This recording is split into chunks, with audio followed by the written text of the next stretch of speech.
एक आदमी ने एयरपॉड निगल लिया जब वो सो रहा था। जब वो उठा तो उसे एहसास हुआ कि उसका एयरपॉड खो गया है और वो हर जगह ढूंढने लगा।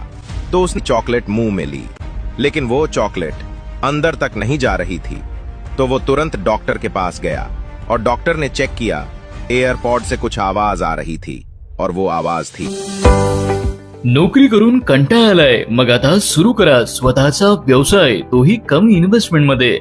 नाशिक येथील सुप्रसिद्ध फार्मासिस्ट चायवाला। आमची वैशिष्ट्ये 100% उत्कृष्ट क्वालिटीचा चहा, 10 पेक्षा जास्त चहाचे प्रकार, कोणत्याही प्रकारची रॉयल्टी नाही, कमी गुंतवणूक जास्त नफा, कुकची गरज नाही, तुम्ही स्वतः देखील बनवू शकता। आपले बॉस आपणच व्हा, नवयुगात भरारी घ्या। अधिक माहितीसाठी आजच संपर्क करा 899 96 13 874। मुख्य शाखा भोळे कॉलनी, अशोक स्तंभ, नाशिक।